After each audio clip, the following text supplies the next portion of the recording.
Hey guys, welcome to the first in the Armies Unveiled section, and we are looking at Dark Angels. So, what do we know about Dark Angels? I knew nothing about them other than they had some dark secret.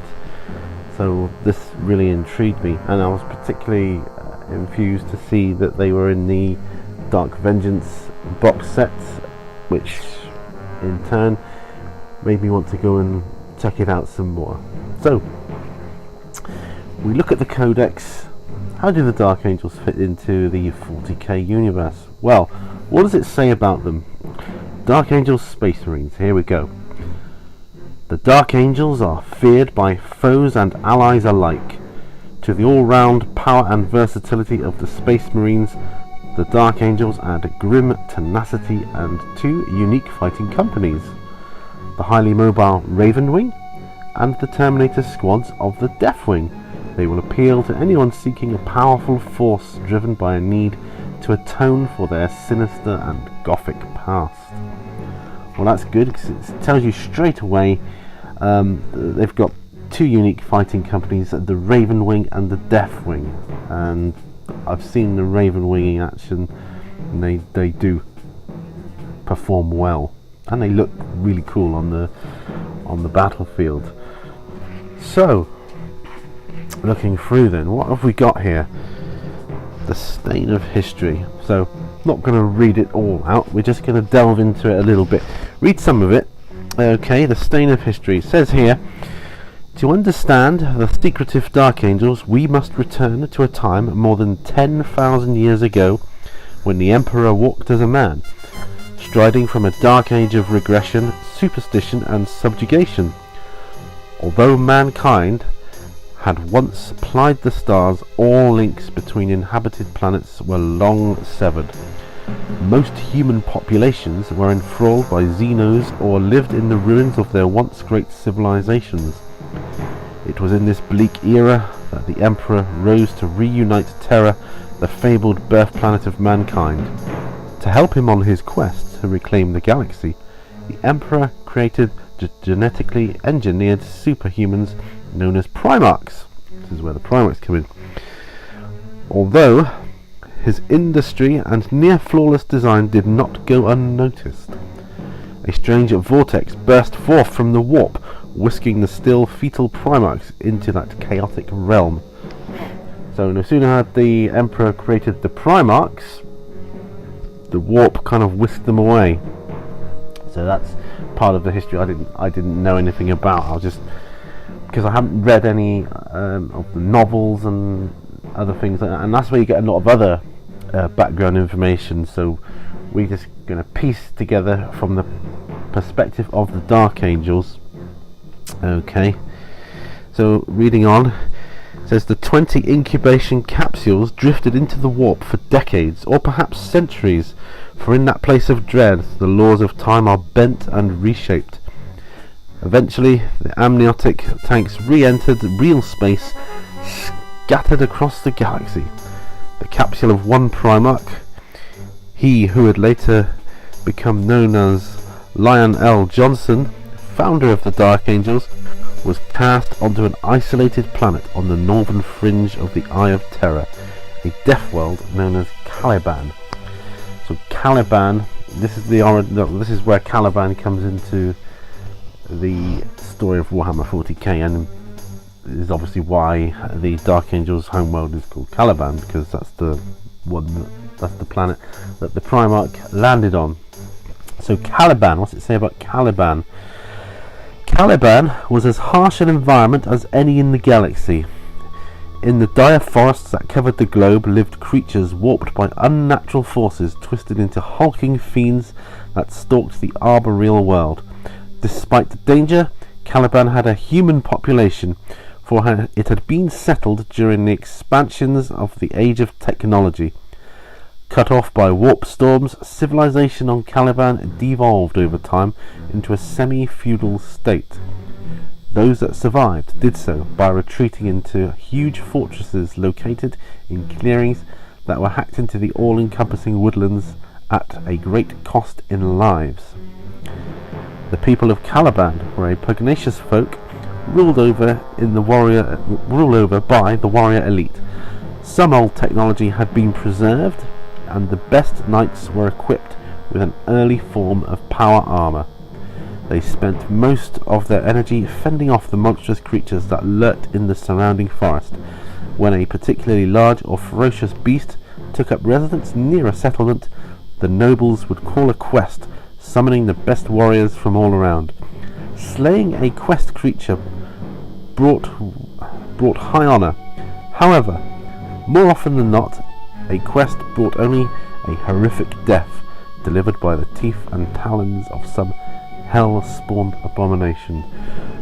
So it paints a picture of a very wild and primitive world, although not as primitive as some. So this is the world that the Primarch found himself on. Okay, then it goes on. The young lion. Most of the other Primarchs were fortunate enough to be found and raised by local human inhabitants of the planets they descended upon, but this was not Johnson's fate. Landing in a remote region of Caliban, he found himself encircled by wooded wilderness, hundreds of miles away from the nearest fortress. How Johnson survived those early years is a mystery. By rights he should have perished within the first few minutes, for the crash of his incubator pod would have alerted the beasts that ruled those lands.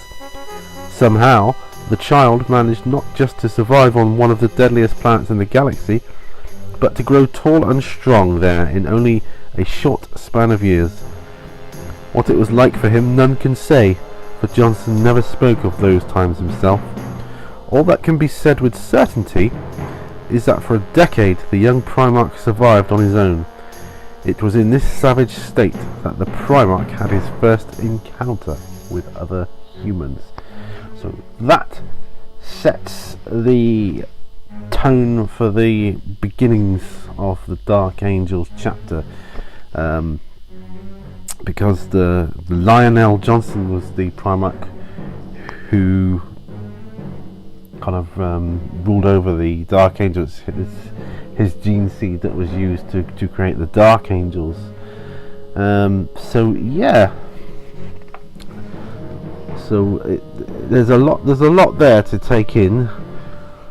So Wild Planet, young Primarch, somehow his pod crash landed there, and somehow he survived. Okay, how did he survive this? That's that's left up to the reader, really. You can make up any sort of stories, and it's instances such as that which can lead to campaign-esque storylines to your battles in this world. Okay, so right, moving on then. The Order. The knights that Johnson encountered belonged to a group known simply as the Order, famous for their code of honour and fearless skill in battle.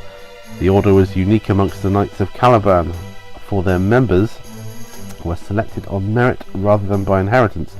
Anyone, even lowborns, could join, and contingents of their selfless knights travelled the planet, giving aid to those in need.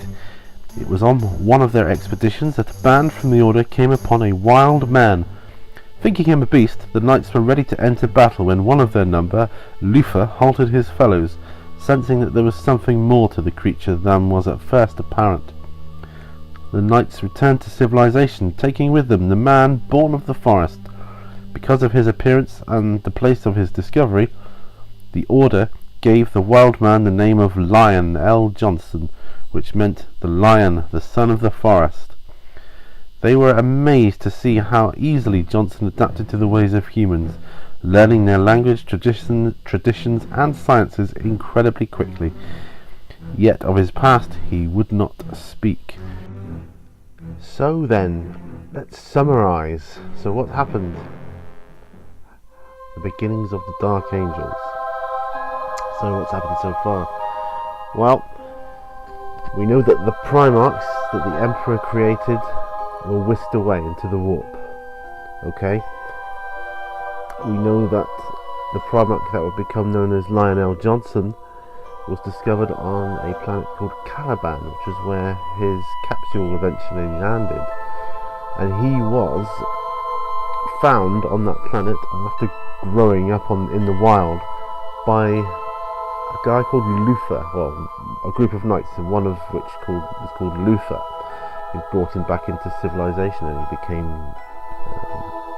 a knight of the order, and so on. So this is the beginnings of the Dark Angels, and you can kind of see the beginnings of, well, where they came from, really. So Caliban, which we'll find out more about later, was just a random planet that the Primarch Lionel Johnson's capsule landed on, okay, and where he actually got his name from. So that is the beginnings. Thank you for watching part 1. Join me again in part 2, where we'll discover yet more about the beginnings and background of the Dark Angels. Happy wargaming, everyone.